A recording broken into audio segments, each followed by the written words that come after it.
Salut les amis. Alors que je m'adresse à vous aujourd'hui, c'est la journée où la grande majorité des élèves, des étudiants au Manitoba rentrent de nouveau à l'école, à être en classe, en personne.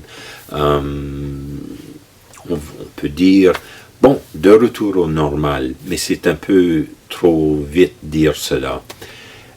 C'est un autre moment de transition et nous espérons beaucoup que les ravages, les séquelles de COVID ne reviendront pas. Les 2 dernières années ont été bien assez remplies de ça. Mais c'est une autre transition et je prends ce moment-ci surtout peut-être pour m'adresser à tous ceux qui sont impliqués, qui travaillent dans le domaine de l'éducation. Donc, les professeurs, le personnel de soutien, les administrateurs, tous ceux qui composent le cœur de cet effort d'éducation, d'aider les jeunes à se découvrir, à se développer, à vraiment grandir comme personne humaine. Eh bien, le premier message que je veux vous adresser plus particulièrement, c'est un gros merci.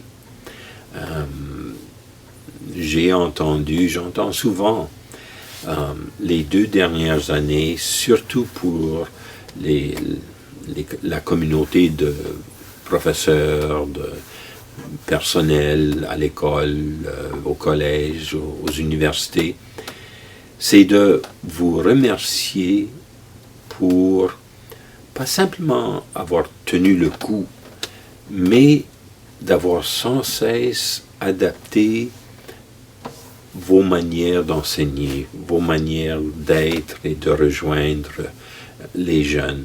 Vous avez eu tant de transition, de changement à effectuer durant ces 2 dernières années. Et vous l'avez fait avec de l'initiative, de l'innovation, avec cœur, parce que vous le faisiez pour les jeunes, pour la bonté et la beauté dans leur cœur, pour leur avenir. Vous vous êtes donné et vous avez continué à vous donner. Et je vous en remercie énormément pour cela. C'est sûr, il y a eu beaucoup de fatigue. J'entends assez souvent, comme professeur, comme gens d'école, on est brûlé. Brûlé, mais disons certainement fatigué. Et vous avez encore à faire une transition, à rentrer de nouveau dans l'inconnu. Comment est-ce qu'on reprend les manières d'enseigner, de former communauté, de vraiment donner joie et espoir à ces cœurs d'enfants, de jeunes. Et je vous souhaite tout le meilleur, toutes les bénédictions de Dieu, alors que vous entreprenez de nouveau une étape.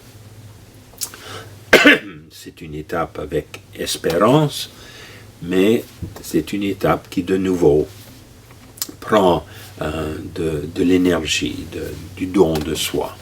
Merci pour cela. Et ayant dit cela, de se rappeler tout simplement que ce qui nous a apporté les 2 dernières années, nous avons besoin de retrouver cet respect de l'autre, cette patience avec l'autre, cette écoute de l'autre, d'être en fin de compte gentil, miséricordieux envers l'un l'autre. C'est sûr, dans cette nouvelle étape, on peut avoir bien des questions,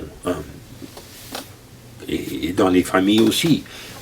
Qu'est-ce qui va se passer? Comment on va faire ça? Quoi de mon enfant avec ses besoins? Qu'on soit patient, qu'on soit encourageant envers l'un l'autre, qu'on n'exige pas des réponses à nos courriels 24 heures par jour des professeurs. Wow, wow. C'est vraiment du nouveau. J'entendais à la radio l'autre jour une étudiante au niveau universitaire et elle commence sa 3e année et pour la première fois, elle va rencontrer ses camarades de classe. Alors, ça prend de l'ajustement. Comment est-ce qu'on apprend? Comment est-ce qu'on est avec les autres? Comment est-ce qu'on est comme communauté? Alors vraiment, encore une fois, et toujours, est nécessaire cet respect de l'autre, cette écoute, patience. Les jeunes, peut-être surtout les plus jeunes, mais à tout âge, il y a bien des émotions qui vont être dans le cœur des élèves, des étudiants. Est-ce qu'on leur donne comme communauté scolaire, mais aussi comme parents, comme famille, la vraie possibilité de exprimer leurs émotions, d'exprimer où ils en sont. Et, comme j'ai dit, à tout temps, de s'encourager dans la miséricorde, la patience, la bonté continue envers l'un l'autre. Merci bien.